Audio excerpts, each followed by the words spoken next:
दिल्ली विधानसभा चुनाव के नतीजे सामने आ चुके हैं और दिल्ली में बीजेपी की बड़ी जीत के बाद अब बिहार में तेजस्वी यादव और कांग्रेस के चर्चे होने लगे हैं। आखिर इस चुनाव में क्या कांग्रेस पार्टी दिल्ली में जो करारी हार मिली है, शिकस्त मिली है, एक सीट भी कांग्रेस जीतते हुए फिलहाल दिखाई नहीं पड़ रही है, उसका बिहार में क्या होगा? अब तेजस्वी के पीछे चलने का जो आरोप लगता था, क्या फिर से कांग्रेस तेजस्वी के पीछे ही खड़ी रहेगी? आखिर ये बातें क्यों कहा जा रहा है, समझेंगे। हमारे साथ हमारे वरिष्ठ योगी विवेकानंद जी है कि दिल्ली में कांग्रेस पार्टी के हार का बिहार में कितना असर पड़ेगा, ये तमाम चीजें हम विस्तार से समझेंगे। विवेका जी, दिल्ली चुनाव के नतीजे सामने आ गए। ये जो पीछे आपकी तस्वीर दिख रही है, पूरी दिल्ली भगवा और ब्लू कलर में दिखाई पड़ रही है। लेकिन दिल्ली में जहां कांग्रेस का गढ़ है, मुख्यालय है, वहां कांग्रेस का खाता नहीं खुलना बिहार में कितना असर पड़ेगा? देखिए, दिल्ली विधानसभा चुनाव में तो कांग्रेस रोने वाली स्थिति में भी नहीं रही। आप रो भी नहीं सकते हैं, क्योंकि आप ईवीएम को भी नहीं कोस सकते हैं, कुछ नहीं कर सकते हैं, क्योंकि आप तीसरे नंबर पर हैं। तीसरे नंबर पर है, कहीं चौथे नंबर पर है, मैं तीसरे नंबर से ऊपर कहीं नहीं है। बिल्कुल। आप देखिए, यह आंकड़ा चुनाव आयोग का है। बिल्कुल। 70 सदस्यीय विधानसभा में 47 सीट भारतीय जनता पार्टी की तरफ जा रही है। आम आदमी पार्टी की तरफ से 23, यानी कि 47 प्लस 23 को अगर आप जोड़ेंगे तो 70 आ जाता है। यानी कि जो 70 सदस्यीय विधानसभा में दो पार्टी मिलाकर के, यहाँ कोई निर्दलीय, कोई दूसरा दल नहीं, 47 प्लस 23 70, और 70 सीट ही है। तो इसमें न तो किसी निर्दलीय का कहीं कोई भूमिका है, न तो कांग्रेस पार्टी की। कांग्रेस पार्टी मैक्सिमम जगह पर तीसरे नंबर की पार्टी बन गई, यानी कि 3 नंबर की पार्टी कांग्रेस रह गई।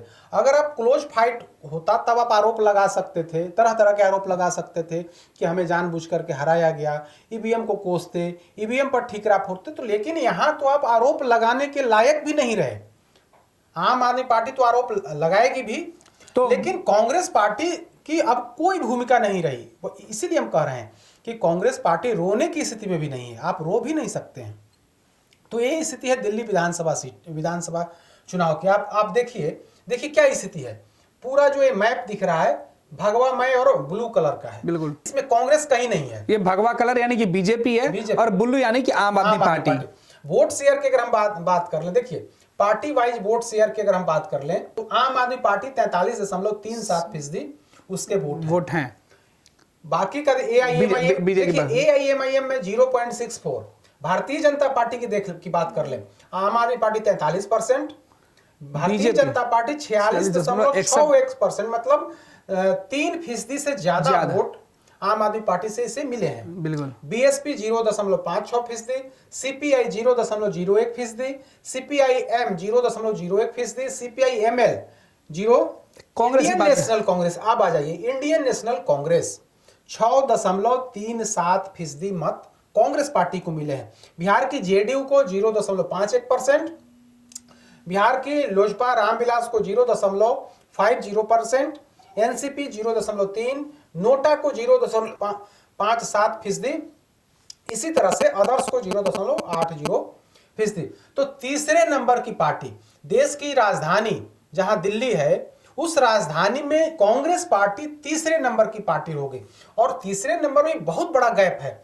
आप देखिए, एक नंबर पर 46% के साथ बीजेपी, दूसरे नंबर पे आम आदमी पार्टी 43.37 वोट शेयर लेकर के दूसरे नंबर पर, और तीसरे नंबर पर 6%।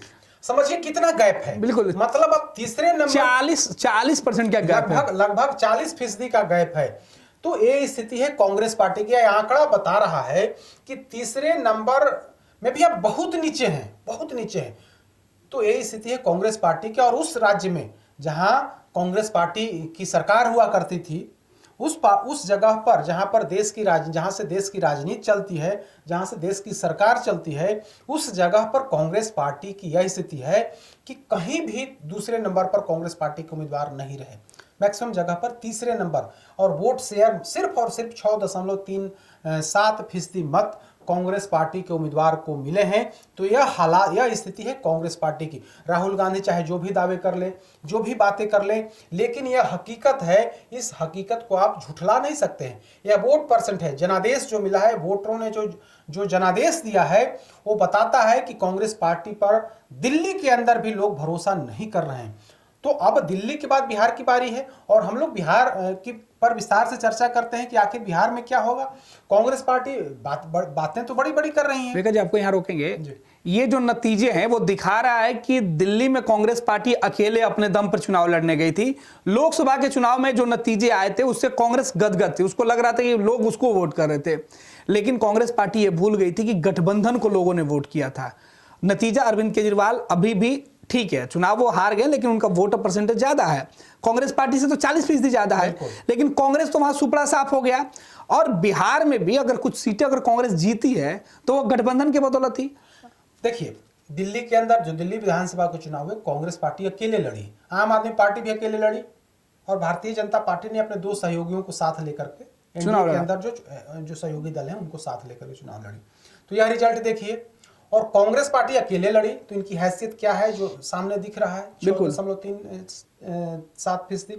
आम आदमी पार्टी भी अकेले लड़ी तो आम आदमी पार्टी जब अकेले लड़ती है तो उसका वोट कितना आता है, 43.46%। यानी कि कांग्रेस पार्टी से लगभग 6-7 गुना अधिक वोट, 6-7 गुना अधिक वोट आम आदमी पार्टी को मिले हैं। तो कांग्रेस पार्टी की क्या हैसियत है, क्या स्थिति है, क्या ताकत है, जनता में कितनी लोकप्रिय है कांग्रेस पार्टी, वोटरों में अपना कितना प्रभाव छोड़ पाई है कांग्रेस पार्टी, यह तो बता रहा है।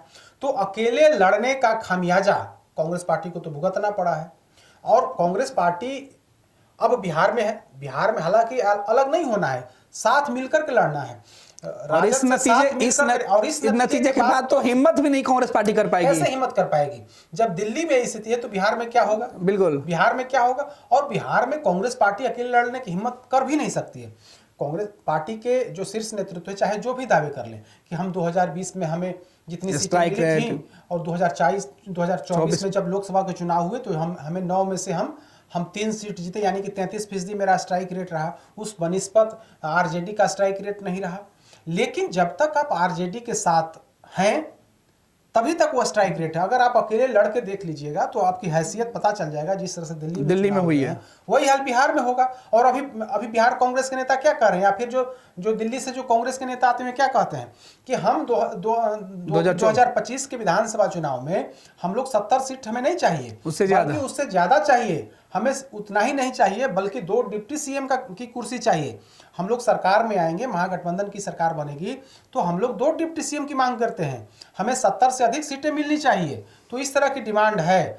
हालांकि आरजेडी समझ रही है कि कांग्रेस की क्या स्थिति है, कांग्रेस की लोकप्रियता कितनी है, कांग्रेस का जनाधार अब क्या है, आरजेडी समझ रही है। हालांकि 2020 के विधानसभा चुनाव में लालू प्रसाद यादव ने कांग्रेस को 70 सीटें दे दी थी, लेकिन जिस तरह से चुनाव हुए और चुनाव के जो नतीजे आए उसमें लगा कि सीटें अधिक देकर करके कहीं ना कहीं महागठबंधन को नुकसान हुआ है। कांग्रेस पार्टी बेहतर तरीके से चुनाव नहीं लड़ सकी, बेहतर उम्मीदवार को नहीं दे सकी, लिहाजा कई ऐसी सीटें हैं जहां हम क्लोज मार्जिन में चुनाव हार गए। तो राजद का नेतृत्व, लालू परिवार यह समझ रहा है कि अगर हम कांग्रेस पार्टी को अधिक सीटें देंगे तो उसका नुकसान महागठबंधन को होगा और कहीं ना कहीं मुख्यमंत्री की कुर्सी पर तेजस्वी को बिठाने में परेशानी होगी। यही वजह है कि आरजेडी चाह रही है कि हम कांग्रेस को कम से कम में रोकें ताकि और अधिक से अधिक सीटें राजद और भाकपा माले लड़े, जिसका सीधा लाभ हो। अब दिल्ली चुनाव रिजल्ट के बाद कहीं ना कहीं कांग्रेस पार्टी बैकफुट पर है, कांग्रेस पार्टी औंधे मुंह गिरी है और राजद को बोलने का मौका मिल गया है कि देखिए आपकी हैसियत क्या है। अगर आप अकेले चुनाव लड़ते हैं तो आपकी स्थिति यही है, आपकी स्थिति यही रहने वाली है। तो दिल्ली चुनाव के परिणाम के बाद राजद को एक और आधार मिला है कांग्रेस पर दबाव बनाने का कि देखिए आप ज़्यादा की डिमांड करेंगे, आप स्ट्राइक रेट की बात करेंगे तो दिल्ली चुनाव देख लीजिए और उसके बाद हमसे बात करिए। तो तेजस्वी यादव को बड़ा हथियार मिल गया है और इस हथियार के माध्यम से कहीं ना कहीं कांग्रेस पर निशाना साधने की कोशिश होगी, क्योंकि हाल के दिनों में आप देखेंगे तो कांग्रेस के कई बड़े नेता है लगातार हर बार राजद पर दबाव बनाने की कोशिश की गई, लेकिन अब वह दबाव लगता नहीं है कि कामयाब होगा, क्योंकि दिल्ली चुनाव में कांग्रेस पार्टी पूरी तरीके से राजनीतिक तौर पर नंगी हो गई है। तो वैसी स्थिति में कह सकते हैं कि दिल्ली विधानसभा चुनाव का परिणाम का सीधा प्रभाव जो है बिहार विधानसभा चुनाव पर पड़ेगा और बिहार विधानसभा चुनाव से पहले जो सीट का बंटवारा होगा महागठबंधन के अंदर, उसमें भी कहीं ना कहीं इस रिजल्ट को परखा जाएगा कि देखिए आप आप कहाँ पे खड़े हैं और आपने आम आदमी पार्टी से अलग होकर के चुनाव लड़ा, तो रिजल्ट जो आया वो रिजल्ट यही है। यहाँ भी अगर आप कुछ करते हैं तो फिर रिजल्ट क्या होगा, वो सबके सामने आ जाएगा। विवेका जी, दिल्ली चुनाव में कांग्रेस पार्टी की हार से ज्यादा मजबूत राजद हुई है या राजद को ज्यादा फायदा पहुंचा? बिल्कुल दम दिख रहा है, क्योंकि राजद को एक मिल गया, प्रमाण मिल गया कि देखिए जनादेश क्या कह रहा है। जनादेश कह रहा है कि आप तीसरे नंबर पर बड़ी मुश्किल से आए हैं। आप कई जगह 5वें नंबर पे हैं। यहाँ वोट शेयर आम आदमी पार्टी का 43% है, बीजेपी का 46% है और आप 6% है। तो आप कहाँ खड़े हैं आप खुद देख लीजिए। और बिहार में भी कांग्रेस पार्टी का कोई जनाधार, मतलब खास जनाधार नहीं है। जो भी जनाधार, कांग्रेस पार्टी पहले अगड़ों की पार्टी मानी जाती थी, अल्पसंख्यकों की पार्टी मानी जाती थी, दलितों की पार्टी मानी जाती थी, लेकिन आज अगड़ी जाति के वोटर्स कहाँ हैं? बीजेपी के साथ खड़े, भारतीय जनता पार्टी के साथ हैं। अल्पसंख्यक कहाँ हैं? नीतीश कुमार के साथ खड़े और राजद के साथ खड़े हैं। बिल्कुल। और दलित किसके साथ हैं? बीजेपी के साथ खड़े और नीतीश कुमार के साथ खड़े हैं। तो कांग्रेस पार्टी का आधार क्या है? कांग्रेस पार्टी का वोट कहाँ पे है? कांग्रेस पार्टी का मतलब हर वर्ग में थोड़ा छोटा पार्ट में कांग्रेस का वोट है। मैक्सिमम वोट जो है, जो कांग्रेस का जनाधार वाला वोट होता था, वो सब कुछ खिसक गया है और आरजेडी और बीजेपी और जेडीयू के अंदर आ गया। तो कांग्रेस पार्टी की स्थिति आज यही है कि अगर बिहार में भी अगर जिस तरह से दिल्ली में चुनाव लड़ने की हिम्मत इन्होंने की, अगर कांग्रेस पार्टी अकेले यहाँ चुनाव लड़े तो हमें लगता है कि दिल्ली से भी खराब रिजल्ट बिहार का होगा। तो वैसी स्थिति में कांग्रेस भी अब नहीं चाहेगी कि हम बिहार में मतलब अकेले चुनाव लड़े। हालांकि दबाव बनाने की कोशिश होगी, लेकिन तेजस्वी यादव इस रिजल्ट के बाद कहीं ना कहीं उन्हें और ताकत मिली है और बोलने का मौका मिला है, कांग्रेस पर दबाव बनाने का, कांग्रेस को इग्नोर करने का भी मौका मिला है। कांग्रेस को इग्नोर करने का भी मौका मिला है। आप जाइए, अकेले लड़िए चुनाव। तेजस्वी बयानों का मतलब भी नहीं लेंगे जिसमें दबाव दिया जा रहा था। तो कांग्रेस पार्टी बोलने लायक भी नहीं रही। आप सीधा कहिए, समझिए कि कांग्रेस पार्टी बोलने लायक भी नहीं रही। आप दिल्ली में चुनाव लड़ करके देख लिए आपकी क्या हैसियत है। तो बिहार में भी अगर आपको लड़ना है तो लड़िए। राजद के साथ अभी भाकपा माले है, अन्य जो 2 दल हैं वो हैं 2-3 दल, जिसमें वीआईपी है, पशुपति पारस की पार्टी है, 2 अन्य वाम दल है, सीपीआई और सीपीएम। तो इस तरह से मिला करके उनका भी 5-6 पार्टी का कुनबा है। तो आप अकेले लड़ना है तो लड़ लीजिए, लेकिन स्थिति यही है, कांग्रेस पार्टी अकेले लड़ेगी नहीं, क्योंकि जानती है कि अगर हम अकेले लड़ेंगे तो चुनाव परिणाम क्या होंगे या सर्वविदित है। सब लोग जानते हैं कि कांग्रेस पार्टी के उम्मीदवारों की क्या स्थिति होगी। लेकिन जो दबाव बनाने की राजनीति थी, जो राजनीति लगातार चल जा रही थी कांग्रेस पार्टी की तरफ से, दिल्ली विधानसभा चुनाव के बाद कहीं ना कहीं उस दबाव में अब कमी आएगी और राजद को बोलने का मौका मिल जाए। क्योंकि अभी आप देखिएगा तो कांग्रेस पार्टी बार बार यह बात कर रही थी कि स्ट्राइक रेट, लेकिन राजद कोई जवाब नहीं दे रहा था। राजद की तरफ से कोई चुप्पी साधी गई थी कि इस पूरे मसले पर कुछ नहीं बयान दिया जाता। अब राजद को बोलने का मौका मिल गया है। राजद के नेता खुल करके बोलेंगे कि देखिए कांग्रेस पार्टी की दिल्ली चुनाव में क्या स्थिति रही और उसी से अंदाजा लगा लीजिए कि आपकी लोकप्रियता कितनी है। बिल्कुल। तो दिल्ली चुनाव के नतीजे बिहार के चुनाव को सीधे तौर पर प्रभावित करेंगे। जैसे हमारे वरिष्ठ योगी विवेकानंद जी समझा रहे थे कि दिल्ली में कांग्रेस की हार से राष्ट्रीय जनता दल बिहार में काफी गदगद है और राजद को एक बार फिर से ये जो दबाव कांग्रेस के द्वारा लगातार राजद के ऊपर बनाया जा रहा था, उस दबाव से तेजस्वी फिलहाल मुक्त हो गए हैं। क्योंकि इस बार राष्ट्रीय जनता दल खेमे में जो तैयारी है कि कांग्रेस को इस बार अपने दूसरे सहयोगियों से भी कम ताकतवर समझा जाए, तो अब तेजस्वी यादव शायद उस मुहिम में सफल भी हो गए हैं।